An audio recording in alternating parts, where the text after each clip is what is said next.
I have given a name to my pain in the spring 2018 anime season, and it is 3D Kanojo, Real Girl.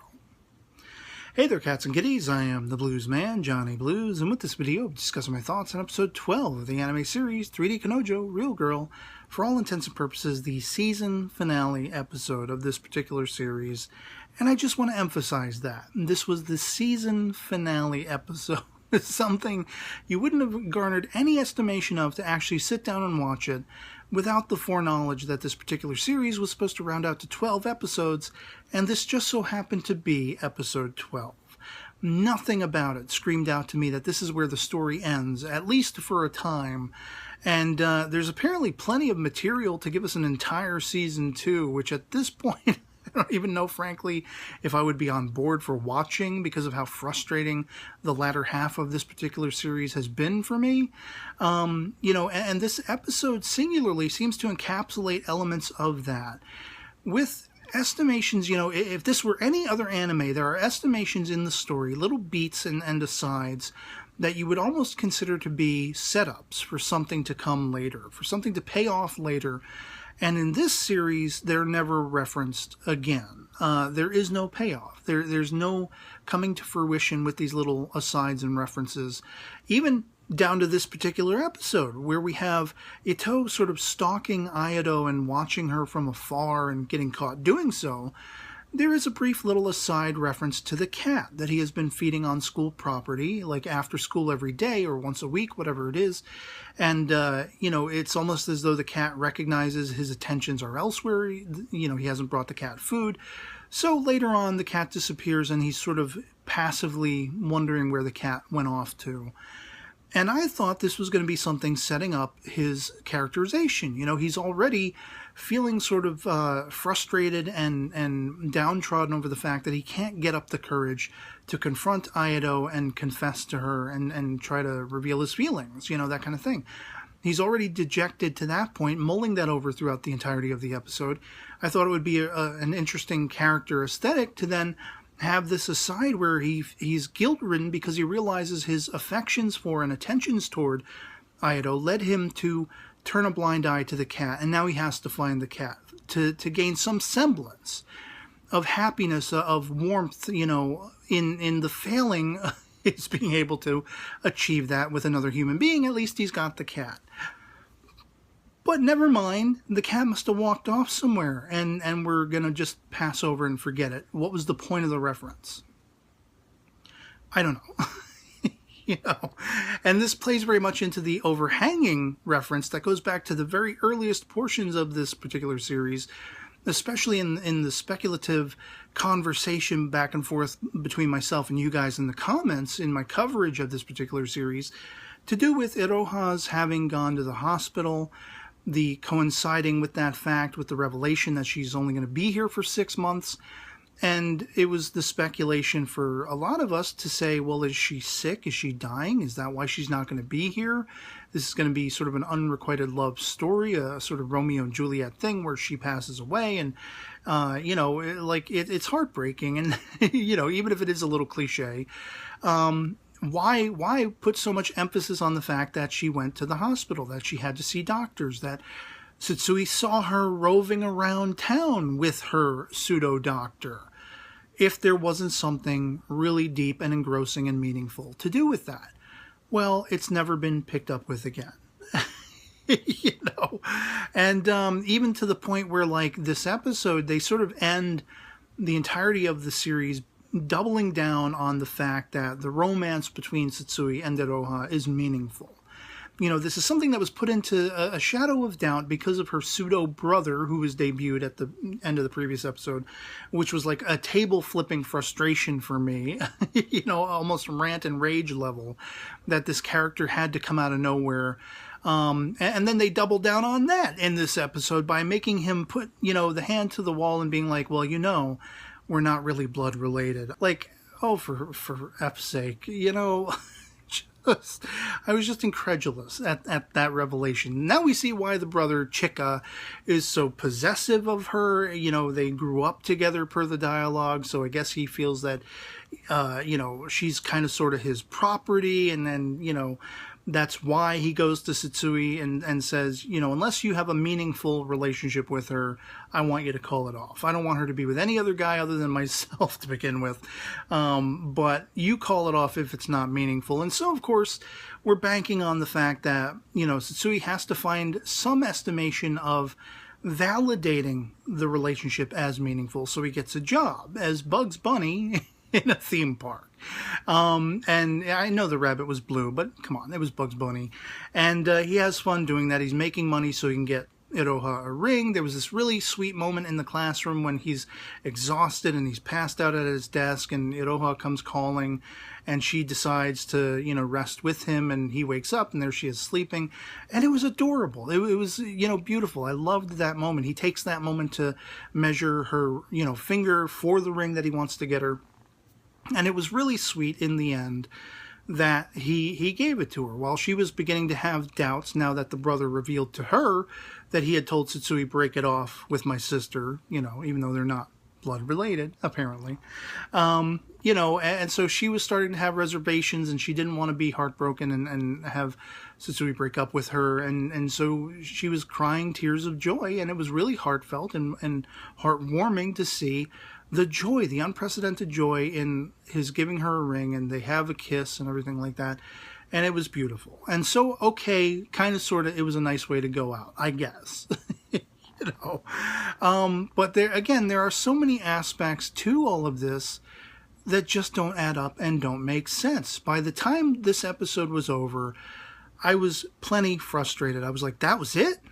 That's where we're ending the season? That's all? That's all we get? What the F was that? To the point, before I even got on camera, I ended up looking up the 3D Kanojo manga. Because I had to find some reason. I had to find some explanation as to what in the hell has been wrong with this series. Now, in looking at the manga, there's apparently like 42, 43 some odd chapters so far, thus far. And this anime apparently translates or adapts, I believe, half of that, or a little under half of that, to about 25, 26 chapters, 25, 26, something like that. That's about where this anime season ends for the series. And so I at first I clicked on one of the very later ones, like, the latest chapter, 43 or 44, whatever it was. And immediately there are spoilers on page 1 of that, which I was immediately regretful of having opened. Even though I didn't look into it that much further, it was just, there was something bold on the first page that I was like, oh, okay, that's far off from where we leave the anime. So I closed that immediately.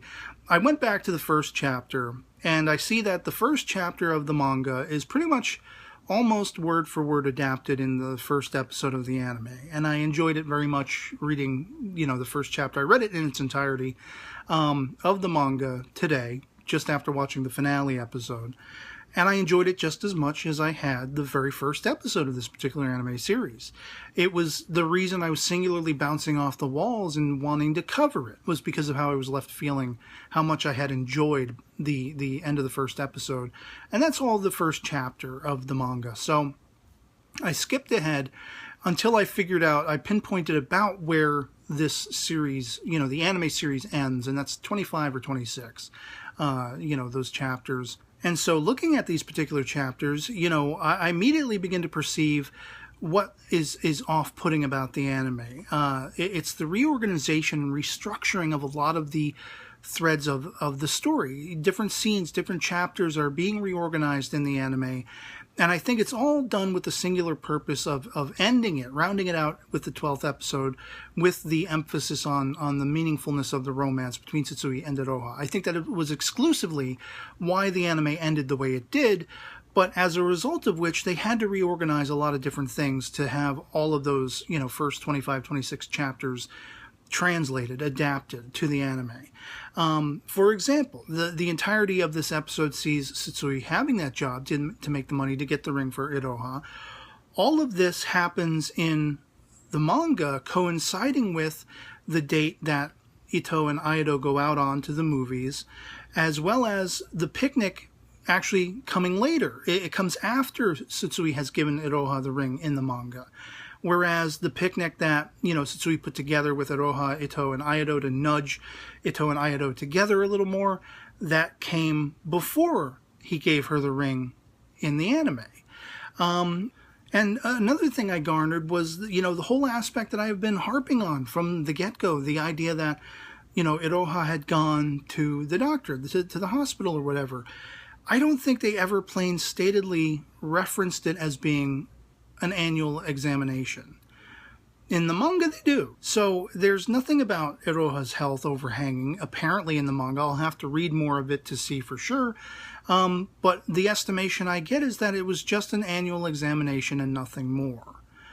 And by restructuring, reorganizing, things aren't adding up fluidly the way they did in the manga, from what I can tell. Just having perused, maybe 3 or 4 chapters, 3 or 4 different ones. The first one, 25, 26, and one in between them somewhere. It seems like the failing of this anime is just poorly translating and poorly, structuring, reorganizing the plot the way it flows from the original source material, from the manga.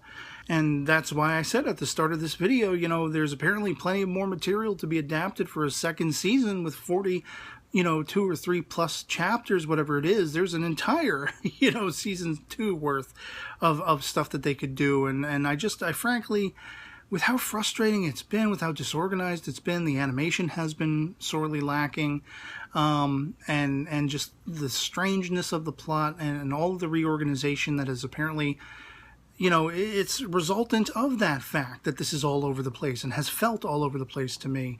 I don't know if I would want to, invest the time in any more continuation of this. I mean, there were better anime series this season. Romantic comedy-wise, Tadaku Never Falls in Love has been brilliant and amazing. I've been enjoying every drip and minute of it. For straight-up comedy, Hinamatsuri is brilliant, hilariously funny, laugh out loud, hysterically funny. And this show, it's had its sweet moments. It's been heartwarming in places, but, especially toward the latter half, it's made so little sense. And so many things that they seemed to be setting up have gone nowhere and just have not been translated well in the adaptation, as far as I can tell, in having perused the little of the manga that I did. I think I'm probably going to give it a proper read-through because it's probably going to be that much better than actually watching the anime, and it's rare for somebody like me who doesn't put a whole lot of time in manga anymore these days. I haven't for a very long time. It's rare for someone like me with that in mind to say, I'm going to read the manga. F this crap. F the show. So yeah, with that, not much more to say. It went out with a whimper as far as I'm concerned, even though it had its heartwarming moments between Tsutsui and Iroha. It was largely, I feel like, a waste of time almost. Because it never actually reached any peak. It never reached a fruition. And so yeah, otherwise it'll be pretty much it for me on this. If this video finds you well, I'll catch you all later. Peace.